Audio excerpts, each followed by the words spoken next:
Panginoon, salamat po. Salamat dahil muli kami pinagkatipon mo, Panginoon. Hindi po sa saganang amin, ito'y kalooban mo, O Diyos. Gayunpaman, Panginoon, patuloy namin tinutulog sa iyo, O God, ang aming mga kapatid na makadalo po ng gawain ito, Panginoon Diyos. Patuloy na patnubayan mo po sila, O God.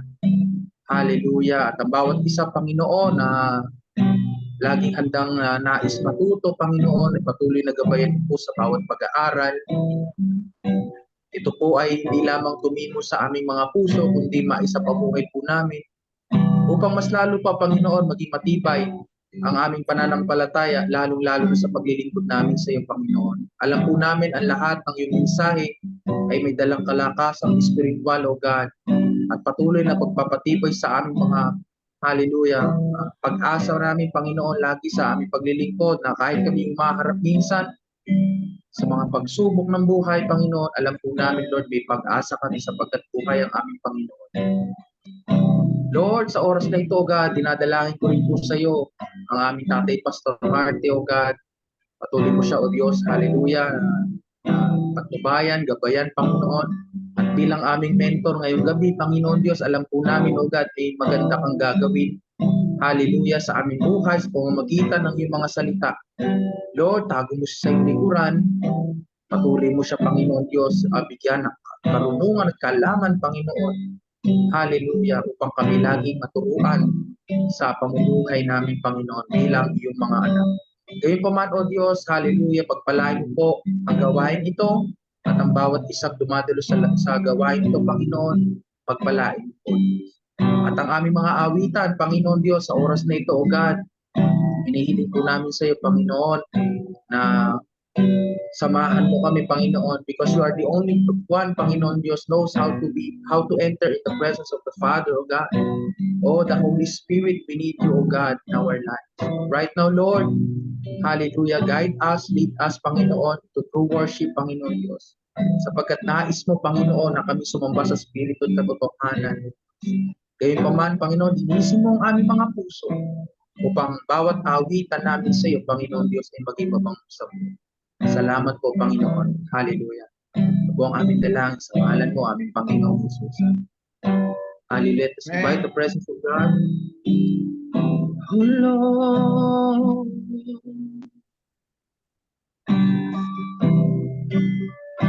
we worship you.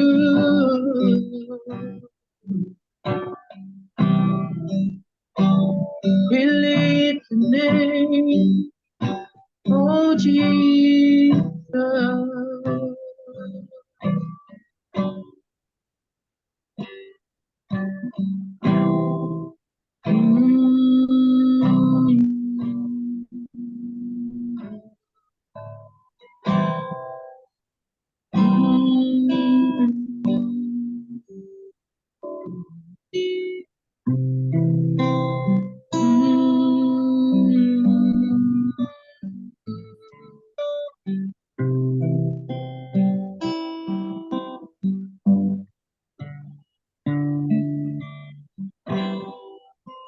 The atmosphere is changed now,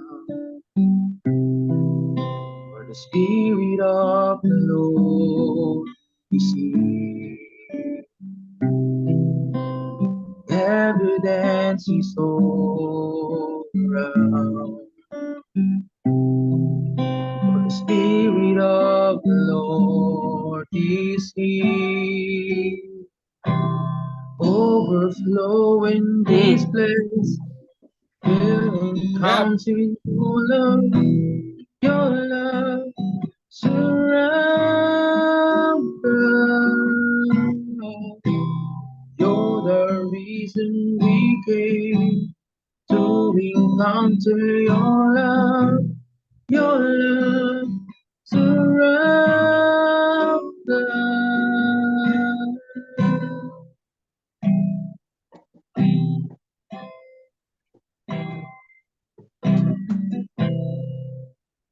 Miracle can happen now, for the Spirit of the Lord is here. evidence is all around. That the Spirit of the Lord is here, overflowing this place, filling hearts with your love. Your love surrounds us. You're the reason we came to encounter your love. Your love surrounds us. Overflowing this place, fill our hearts with your love. Your love surrounds us. You're the reason we came to encounter your love. Your love surrounds us.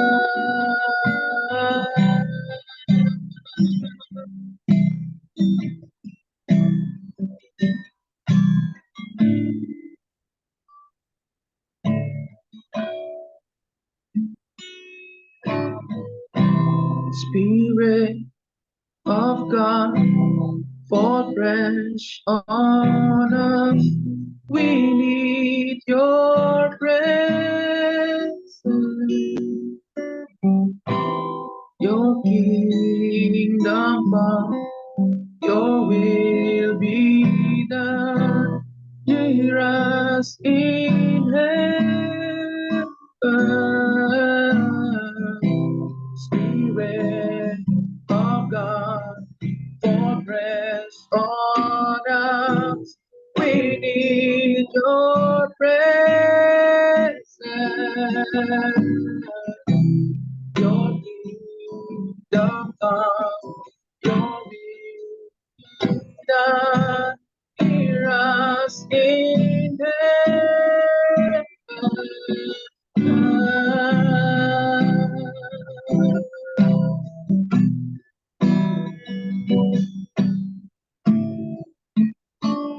Hallelujah.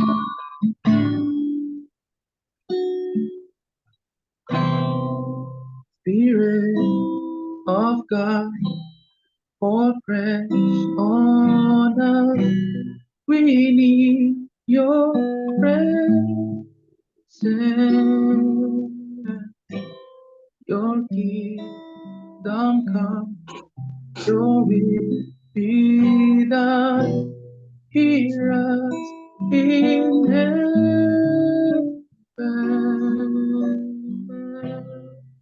Hallelujah, Lord. Salamat, Panginoon, sa gabing ito. Hallelujah. Patuloy po, ikaw na mangusap sa aming mga puso, Panginoon. Patuloy, O Diyos. Hallelujah, na kami, Panginoon, ay turuan mo sa iyong mga salita, O God. We need you, Lord. Especially sa mga panahong ito, Panginoon. Sapagkat, Lord, hallelujah, marami po, Panginoon, ang nagaganap na sa paligid namin, O God. Na tunay nga, O God, hallelujah, na ang iyong mga salita ay natutupad na, Panginoon. Gayon pa man ang nais mo sa amin, O God, maging tapat hanggang huli. At maging handa kami, Panginoon, sa anumang pwedeng mangyari. Sapagkat, Lord, anytime, O God, anytime, Lord, hallelujah, pwede kang bumalik, Panginoon, pwede kang dumating upang dagitin kami, Panginoon. Kaya nga, ang nais mo sa amin ay laging maging handa sa lahat ng oras. At itong aming ginagawa ay paghahanda po ng Panginoon. Salamat po sa gabing ito, Panginoon. Once again, Lord, we honor you, we praise you, we thank you. In Jesus' name, amen. Hallelujah, praise the Lord. Amen po, tayo po ay magtuloy-tuloy na at ang ating mentor po sa gabing ito ay walang iba po ang ating putihing pastor from the Philippines, si Pastor Marte Corpus po. Pastor. Amen. Po sa lahat. Actually, tayo po, tulad ng ina-announce ko, ay hindi po mentoring, kundi ito ay inspirational message para po sa lahat. Pag sinabi po inspirational message, pwede po nating isama dito pati ang ating mga member. Sila po mag-challenge. So, tayo po muna ay basahin po muna natin ang ating pinaka-text sa Matthew chapter 19, verse 16 to 24. If you have your Bible, you may open it. Matthew chapter 19, verse 16 to 24. At narito, lumapit sa kanya ang isa at nagsabi, Guro, ano ang mabuting bagay na gagawin ko upang ako'y magkaroon ng buhay na walang hanggan? At sinabi sa kanya, bakit itinatanong sa akin ang tungkol sa mabuti? May isa na siyang mabuti na dapat kung ibig mong pumasok sa buhay, ingatan mo ang mga utos. Sinabi niya sa kanya, alin-alin. At sinabi ni Jesus, huwag kang papatay, huwag kang mangangalunya, huwag kang magnanakaw, huwag sasaksi sa di katotohanan. Igalang mo ang iyong ama, ang iyong ina, at iibigin mo ang iyong kapwa na gaya ng iyong sarili. Sinabi sa kanya ng binata, lahat ng bagay na ito ay kinanap ko, ano pa ang kulang sa akin. Sinabi sa kanya ni Jesus, kung ibig mo maging sakdal, umayo ka, pagbili mo ang tinatangkilik mo, at ibigay mo sa mga duka, magkakaroon ka ng kayamanan sa langit, at kung parito ka, sumunod ka sa akin. Natapat ng marinig ng binata ang ganitong pananalita, yung mga siyang namamanglaw, sapagkat siya isang may maraming pag-aari. Sinabi ni Jesus sa kanyang ngalagay, ang totohanan nasabi ko sa inyo, mahirap na makapasok ng isang taong mayaman sa kaharian ng langit. At muli sinasabi ko sa inyo, magaan pa ang isang kamelyo na dumaan sa butas ng isang karay kaysa isang taong mayaman na pumasok sa kaharian. Tayo po isang taling bukod ay matatag. Salamat po Panginoon sa pagkakataong ito. Muli kami po ay mag-aaral, makikinig ng iyong mga salita. Dakila namin, Panginoon Diyos, ipuin mo po kami. Bayaan po namin, Panginoon, na lubos na maunawaan ang kahulugan nito sa aming buhay. Tulungan mo po ang iyong mga anak mula sa pastor, leader, at kung mayroong mga kaanib, pumiyabalo natin ang Panginoon. Turuan mo po kami. Hinihingi po namin ang pangunguna mo, ang banal mong Espiritu, Panginoon, ang mangusap sa amin, pagturo sa amin. Lord, we are asking for your presence of God in your anointing. In the name of Jesus Christ, our Lord. Everybody say, Amen. Amen. Amen. Amen. Amen.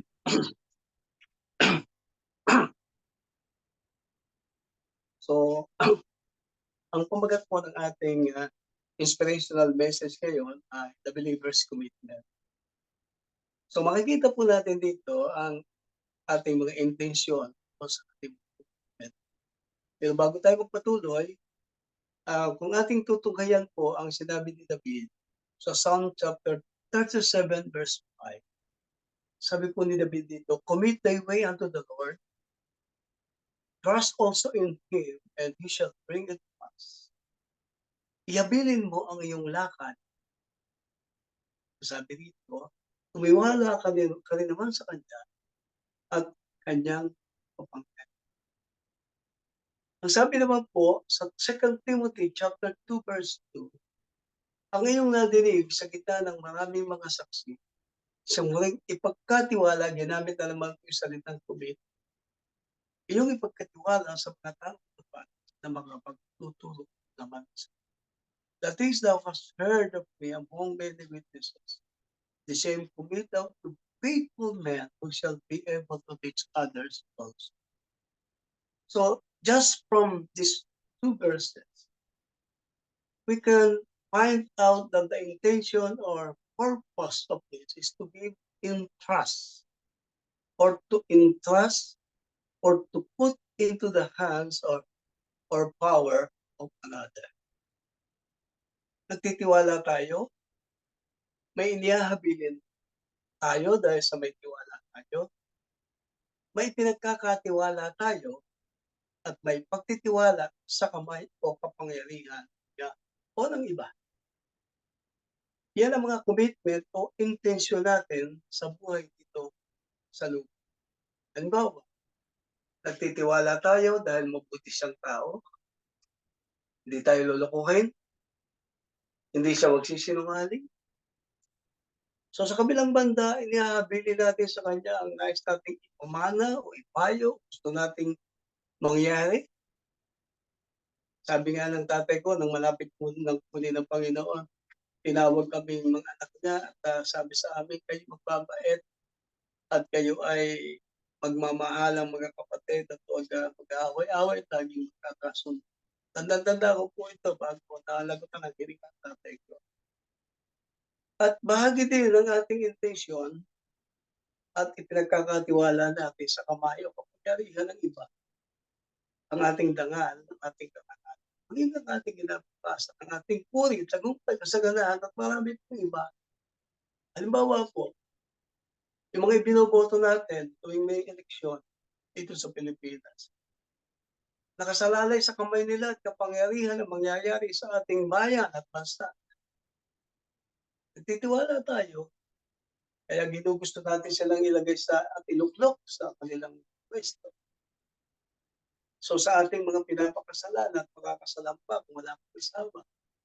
So meron po tayong pinagkakatiwala sa kanila dahil sa ating pagmamahal. But speaking about our commitment to God, means that we are willing to trust Him with all of our lives. Mahal na mahal natin, kukumit tayo sa Panginoon ng buong puso, buong pag-iisip, at buong kaluluwa. Ng ating mga buhay ay kanya-kanya na. Pagmamay-ari na niya. At hindi na tayo ang nabubuhay sa ating sarili, kundi ang Panginoong Jesucristo ang nabubuhay sa ating sarili. Hindi na tayo mismo. Kaya nga, natawag tayo mga pinagong buhay. Sabi nga ni Pablo sa Galatians 2:20, ako'y napakulang kasama ng Kristo. Hindi na ako ang nabubuhay.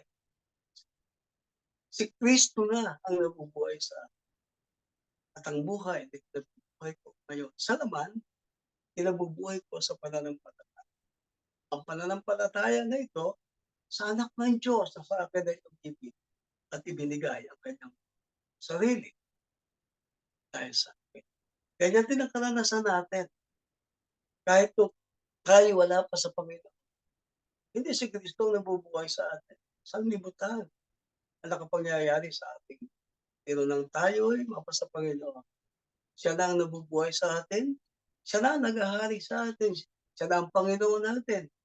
At ang kinabubuhay natin ngayon sa laman, ay kinabubuhay natin sa lubos na pananampalataya sa ating Panginoong Jesucristo. Now, gusto kong magbigay ng ilang puntos o kahit 2 puntos lang po kung paano natin matutunayan ang ating commitment sa Panginoon. Let us prove our true commitment to the Lord. According to our text, the young man did not learn to prove his true commitment about possession or giving. Mentally, he agreed with everything Jesus said about giving. But yet, when Jesus asked to make one final commitment and joy, the young man backed up. Mentally, nasa isip niya, maraming ganyan eh. Mentally, meron isang mental knowledge. Pero pag inutusan na ng Panginoon, kahit sa panahon ito, ayon sa banal na kasulatan, marami po ang hindi sumusunod. Ganito nangyari dito sa taong ito. Nag-iba ng direksyon nang marinig ang sinabi ng Panginoon. Nalungkot sigurado ang mukha at gesture sa sinabi ng ating Panginoon. Sigurado ito, nalungkot siya. So tandaan po natin sa maiksing mensahe ito, ang ating reaksyon sa mga nadidinig nating mensahe reflects what we believe about Christ's teaching. Nalulungkot tayo kapag hindi natin matanggap ang mensahe. Nalulungkot tayo kapag hindi natin matanggap ang sinasabi sa banal na kasulatan upang ipambuhay. Nalulungkot tayo kapag hindi natin masagot. Pero, sumasaya naman tayo kapag tanggap sa ating puso ang mensahe ng ating Panginoon. Can you say amen? Sumasaya tayo. Amen. Amen. Amen. Yan ang totoo. Sumasaya tayo. Kapag tanggap na tanggap ng ating mga puso ang mensahe ng ating Panginoon. Kaya yung mga tamad sumamba, mukhang malungkot yan. Sa totoo, yung mga hindi nakakasunod sa mga salita ng Diyos, like fiction yan. Yung hindi makasunod sa kalooban ng Panginoon, malungkot yan. Pero yung mga masunoy sa Panginoon, lalong sumasaya. Sa Amen.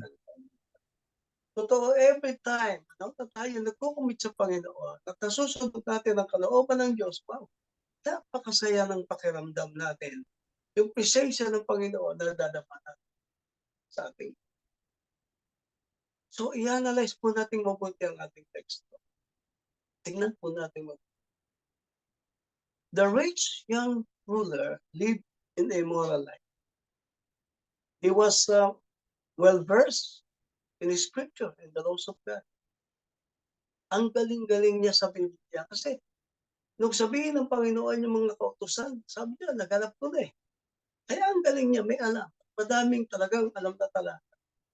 But his response to Jesus showed that although he possessed a head knowledge of the teaching of God, he did not know God in an experiential way that could be demonstrated by a response of his faith and belief. May alam, hindi ko gawa. May alam, hindi sumusunod. May alam, pero kulang siya doon sa obedience na dapat niyang gawin para sa Panginoon. Ang dulong-dulong niya. Pero hindi pala niya nararanasan ng personal sa buhay niya ang Panginoon. Hindi siya makasunod. Hindi maipamuhay ang salita ng Diyos. Kahit sinabi ni Jesus, follow me. Follow me. But still he kept give his commitment to follow Jesus. Ito, pisan ang nangyayari sa Kristiyano sa panahon. Dahil naandyan ang sanlibutan, nakapalibot ang tukso. Pag talagang mahina-hina, that is why we are praying for the spiritual maturity because there are many temptations. Napakarami. Sa ating mga karanasan bilang Kristiyano, totoo po kaya sa ating mga puso ang mensahe ng ating inaaway kapag sumasampa tayo tulad na po meron ng 1,000 buhay. Kinakanta po kasi lahat dito sa ibang mga churches. Kung meron lamang akong 1,000 buhay.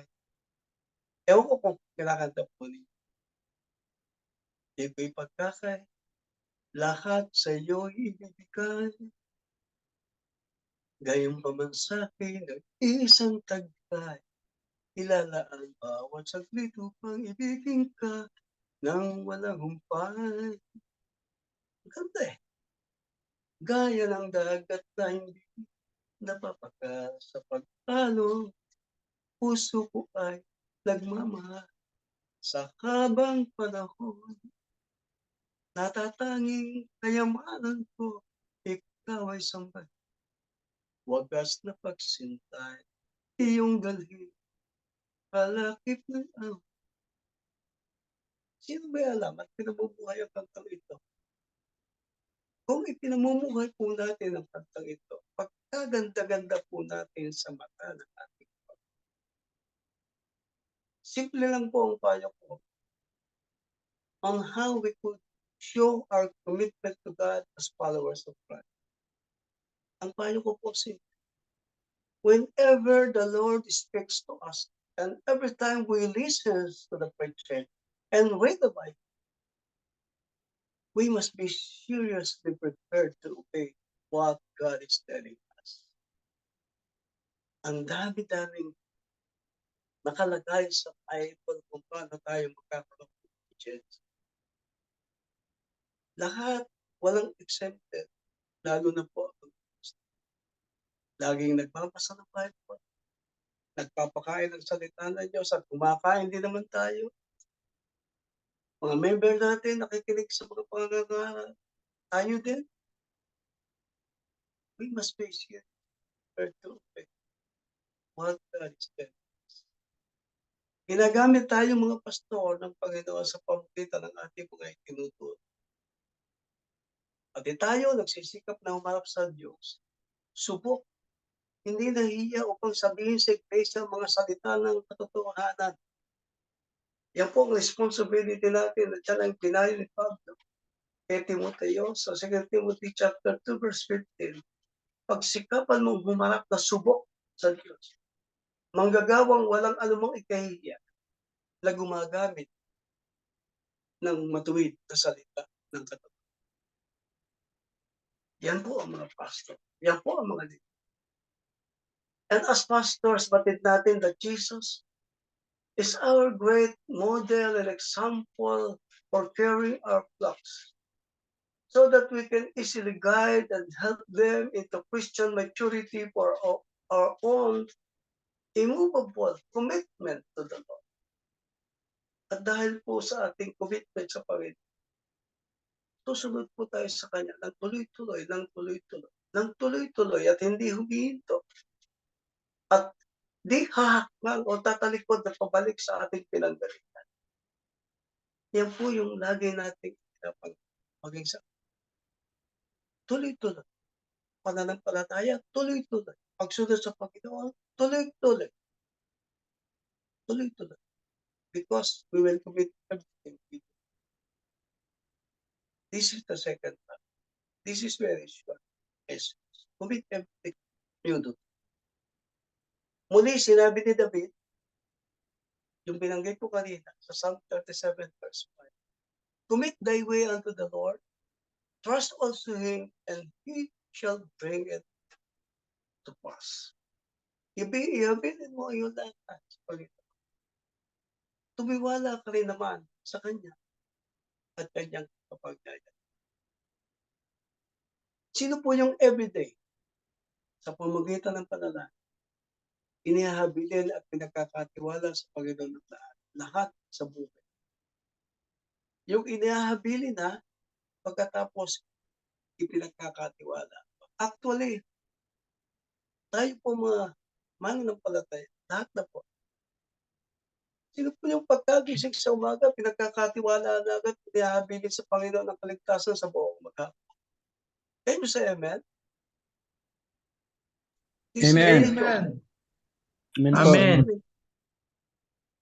Ating pinapapaspasan ang ating mga gagawin sa buong maghapon. Paglabas pa lamang ng tahanan ng bawat isa sa atin, maging ang ating mga mahal sa buhay, kasama na yan sa ating mga ipinapanalangin.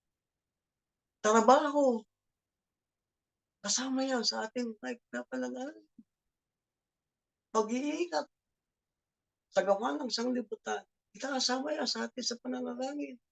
Pangangailangan natin at pagkain sa araw-araw ng ating mga pamilya, kung nasaan man sila.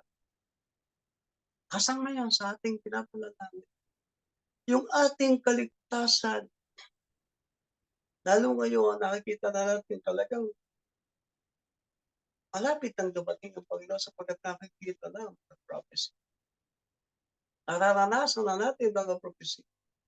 Pinapanalangin yan hanggang sa pagtulog para hindi tayo bangungutin, kasama yan sa pananalangin.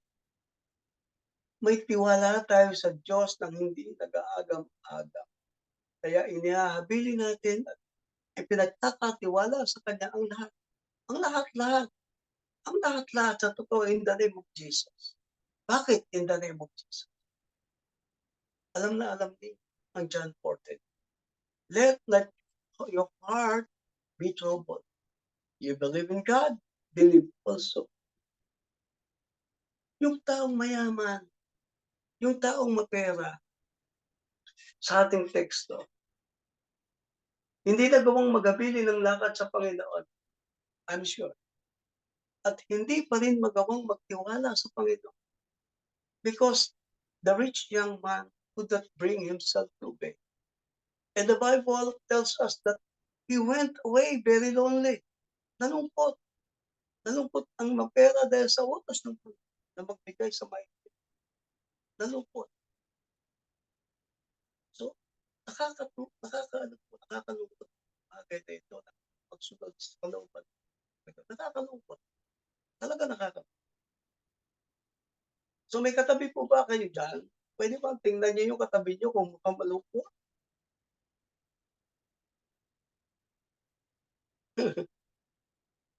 Baka pagdadating niya sa operatory, malungkot. Baka pagdadating po sa tithing, malungkot. Yan po mga kuripot, malulungkot yan. Sure. Amen. Yung mga nagtatamasa sa ibabaw ng lupa, huwag kayong mainggit. Amen. Ako nagsasabi sa inyo. Sa James chapter 5 verse 5, yung mga nagtatamasa dito sa ibabaw ng lupa, huwag po tayong mainggit. Mga patabain po yan, sabi sa James chapter 5 verse 5. Ang sabi doon sa James chapter 5 verse 5, kayong nangabuhay na tamasa sa ibabaw ng lupa. At nagagalak, inyong pinataba ang inyong puso sa araw ng patayan. Ang ibig sabihin ng patayan dito is slaughter. Katayan. Pag sinabing slaughter, katayan. Katayan po yan ng nilalapang mga karne, ibig sabihin sa araw ng patayan. Ay yung salita pong ito yun po yung kalalagyan sa impyerno. So malungkot pala talaga kapag inuutosan tayo na hindi tayo sumusunod sa Panginoon. Yung hindi tayo makapag-commit sa ginagawa niya o ipinagagawa ng ating Panginoon sa atin. Kaya pala, may mga taong walang pangiti-ngiti. Binabati mo na at nginingitian, parang malungkot pa rin ang itsura. Pero dito sa church natin, yan sa Qatar, pag malungkot yung iba, tatanungin ko nga ho kayo, pag malungkot yung iba, palagay nyo anong dahilan? Pastor John, palagay nyo anong dahilan? Pag malungkot po, pag malungkot siguro nalilimutan ng pangako ng Diyos kasi kung hindi po malilimutan, hindi po tayo malulungkot kasi buhay ang ating Panginoon. Ayun, okay. So, hindi kaya, yung iba kaya malungkot dahil walang pera? Opo, isa na rin yan, Pastor. Pero alam mo, dapat kahit walang pera, sa totoo, kapag may gawain, siguro nararanasan nyo yan dyan dahil hindi naman lahat mga nag-esweldo o hindi na so short. Pero dapat kahit walang pera, kapag may gawain sa ating iglesia o sa church, sa unahan po tayo upo. Pansinin ninyo, umupo dyan sa unahan, napupuno yung ulihan. Kapag malakas ang sigaw natin ng amen, kapag malakas ang palakpak, pag malakas ang boses natin kapag kumakanta at sumisigaw ng hallelujah, kapag may kasamang indak, para pagpalain tayo ng Panginoon, bigyan ng pera, dapat alive tayo. Dahil kapag committed tayo sa Panginoon at masaya, kahit walang pera, ibe-bless tayo ng ating Diyos. Holistically. Amen. Oo, sabi nga sa matandang kanta, siguro kung yung mga ibang mga nakakadinig dito, natatandaan ko yung mga kantang ito na inakanta namin noon Sabi yun, napakaligaya at kahanga-hanga sa ating pagdusig. Ang nagkakaisa at laging sama-sama na magkakapatid. Kahit may problema at wala kang pera, di ba laging masaya? Ganyan nga ang buhay kung naka Jesus, laging may kalak sa tuwina. Ang sabi sa ating teksto, commit everything you do to God, not to our property, not to our to God, not to our wealth, not to any images, not to our fiancé or sweetheart or love, Commit everything you do to God. Only to God. Dahil marunong magselos ang Panginoon kapag hindi tayo nagkukumit sa Kanya at sa iba tayo nagkukumit. Napakaseloso ng Panginoon. Mula pa sa Old Testament, Deuteronomy chapter 4 verse 24, sapagkat ang Panginoon mong Diyos ay isang apoy na mamumugnaw at mapalibuguin Diyos. Mapalibuguin, nagseselos ang Diyos. Kapag dinidiyos natin ang ating mga property, nagsiselos ng Diyos pag mahal mo pa ang iyong lover at fiancé dahil sa Kanya. Nagsiselos ng Diyos pag meron pa tayong ibang sinasampatayan. Nagsiselos ang Diyos pag may panahon pa tayo sa ibang bagay pero wala tayong panahon sa Kanya, lalo na pag-araw ng gapan. Nagsiselos ang Diyos sa mga ginagawa natin at tila nagiging Diyos sa ating buhay. Nagsiselos po ang Diyos. Kaya alalahanin po natin lagi nung tayo ng Panginoon, mahal na mahal. He has the complete right or privilege to our lives. He gave us life and He wants to protect us from anything that could harm us. That is why He has commanded us to serve no other God because He is a jealous. Brothers and sisters, bago tayo manalangin, bago tayo magtapos, our relationship with Jesus must be our top priority for commitment. God wants each of us to serve Him with all of our hearts, with all of our minds, with all of our soul, and with all of our soul. Ito gusto ng Panginoon. Buong puso, buong pag-iisip, buong kaluluwa, mag-commit tayo sa ating Panginoon. Nananampalataya po ako. Ang Diyos kayang magbigay ng mga pagpapalas. Bagamat malapit nang dumating ang Panginoon, ulitin ko dahil ang prophecy nakikita na natin at marahil kayo man ay nakakadama ng mga posibleng mangyari. Pero lagi kong sinasabi bago mangyari ang lahat ng ito na may kinalaman sa kanyang pagbabalik. Marapturin na tayo. Ito ang ating pananampalataya. Tatagitin muna tayo. Anytime. Anytime. Hindi natin alam pagkat dadating para magnanap. That is why my question, what are our commitments? Ano-ano ang ating pinagkakating? Ano-ano ang ating inihahati? Ano-ano ang ating kinukom? Magagawa po ba nating ako na hindi tayo magpapabaya sa Panginoon? Na malapit na siya dumating?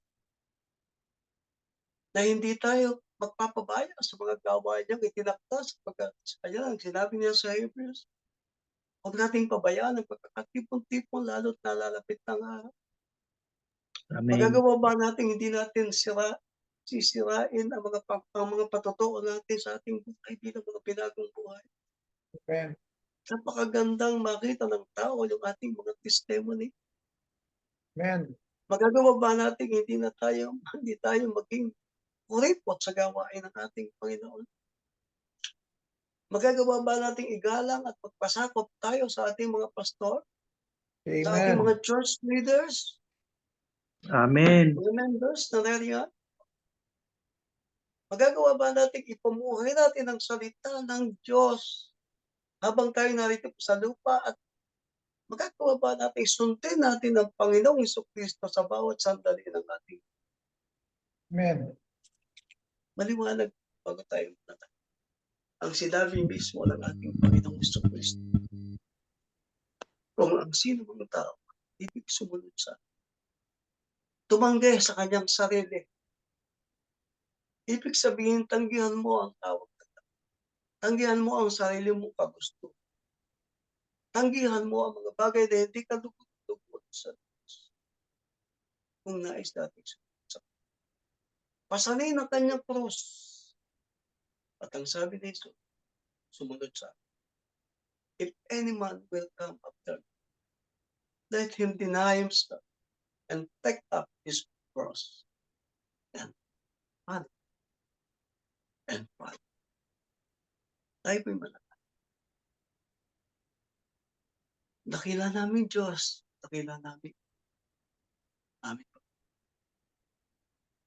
Nais namin kami maging katulad ng aming Panginoong Kristo ng siya nasa kung paano nagkaroon siya ng tunay na obedience. Dakila namin Diyos, we want ourselves to be Christ alive. Kaya lagi namin inaanyayahan sa aming Jesus, manang ka sa amin.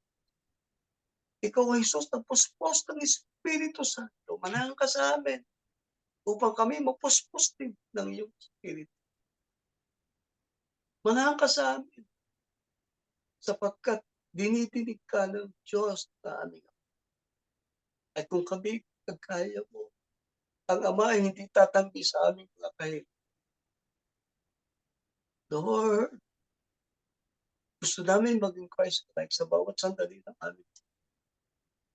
Tulungan mo po kami kung paano ikay sumunod at nag-commit sa iyong Ama. Gayon din naman po kami. Nag-commit kami sa iyo. Dakila namin, Panginoon, anumang bagay ang nakikita mo hindi marapat. Anumang bagay na nakikita mo hindi ka lugod-lugod sa iyo. Patawarin po kami, Panginoon.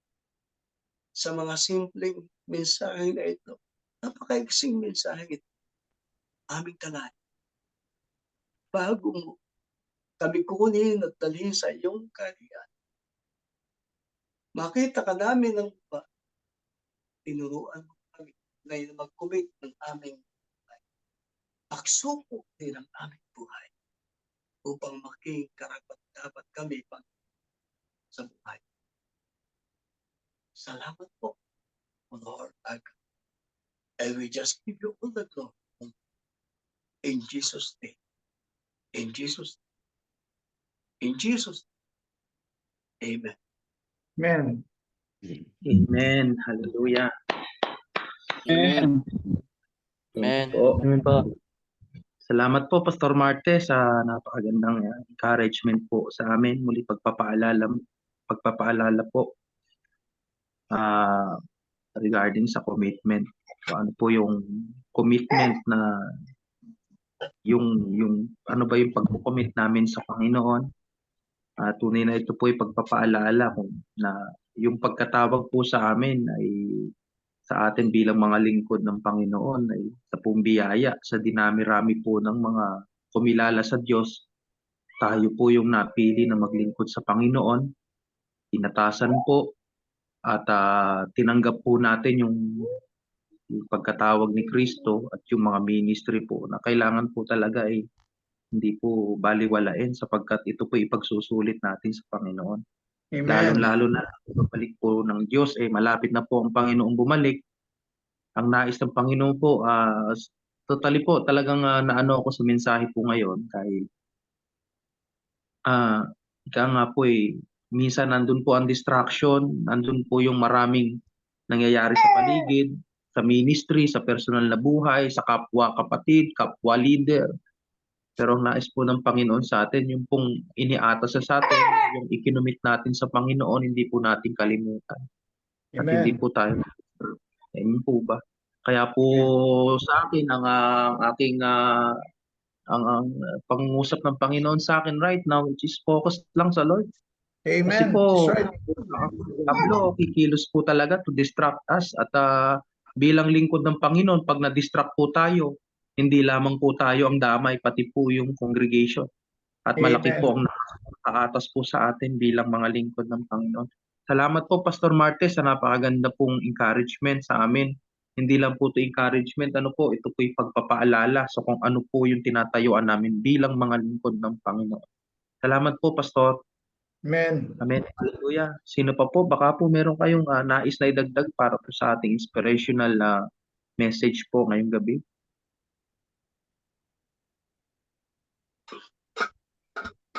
Yes. Pastor Jesse? Opo, Pastor napakaganda. Kasi alam nyo mga kapatid, kung tayo ay tinawag ng Diyos, hindi na natin dapat tinitingnan yung sarili. Although ako, I am imperfect. Marami akong kapalpakan, marami akong kasalanan. But as we grow with the Lord, we become mature, we forget who we are and we deny ourselves. Diba? Sabi nga ng kanyang salita. And Galatians 2:20 is a very good example. Di ba? Napakaganda na at tayo ay binuhay ng Panginoon ng pag-ibig, di ba? Parang minsan andun yung hindrance, sabi ni Pastor John. Sino ba dito ang after 5 years ay naging perfect sa harap ng Diyos? Patuloy tayong binabago. But the good thing is that we overcome those imperfectness because we follow the Lord Jesus Christ. I am crucified with Christ. Yet, nevertheless, I live, yet not I, but Christ liveth in me. The life that I now live in flesh, I live with the faith of the Son of God that who loves me and gave Himself for me. Ibig sabihin, nakikita na yung likeness ni Christ. But of course, hindi tayo pwedeng magmalaki dahil by the grace of God, tayo ay lumalakad. Hindi natin pwedeng i-condemn ang bawat isa, but instead, we love each other and we forgive. At napakagandang reminders for us that mahirap talaga minsan ang sumunod sa Panginoon if we cannot deny ourselves. Salamat po, Pastor Mark. Lahat tayo natututo at isa nating tinitingnan dito yung commitment natin sa simpleng bagay, mga kapatid. Wag na tayong sabihin na natin magturuan sa bawat isa. It is your relationship within the Lord Jesus Christ is individual. At kanya-kanya tayong pagharap sa Panginoon. And we cannot justify what we are doing. It is the God knows our heart. Salamat po, Pastor Mark. Amen. Salamat po, Pastor Jess. Meron pa ho ba? So Jenny, Pastor Edwin? Pastor Jenny? do you want to say something? Po, magandang gabi pala sa lahat. Napakaganda po kasi talagang bilang leader po ng iglesia, napakahalaga po itong commitment natin kasi pag yung commitment natin sa paglilingkod, nakikita ito ng ating mga tupay. Amen. Kaya kung tayo ay hindi nagko-commit doon sa inaano ng Lord sa atin, na utos niya na pakainin natin ng ating mga tupa, so tagang nandoon yung commitment natin na yung ating buhay ay maging malinis. Hindi man tayo perfect, but ating sinusunod na tayo ay maging perfect para yung ating buhay ay maging good example para sa iba. Kaya Amen. okay minsan na ibang na-down yung aking puso kasi nakikita natin yung ibang leader minsan pag minsan yung bang mainit ngayon sa sunod hindi yung para bang kung gusto lang Yes. so Amen. talaga nandoon yung commitment. Kaya salamat, isang paalala, kaya ako ay talagang nagpapasalamat sa Panginoon na inaano ko po na maka-attend lagi sa ganitong mga Amen. Praise the Lord. Amen po. Lalo sa ating paglilingkod, Kaya po rin si minsan po ay busy po, pero inaano ko talaga na maka-attend. Kaya salamat Pastor Marty sa isang paalala ngayong gabi na it's a great encouragement sa amin na mga sumusunod sa Panginoon. Amen. To God be love. Amen. Praise the Lord. Anyone pa po? Meron pa ho ba gustong humabol? Amen. Kung wala na ho ay pwede ho ba, Pastor Jenny? Hilingin ko na po na kayo na po mag-closing prayer po sa ating gawain.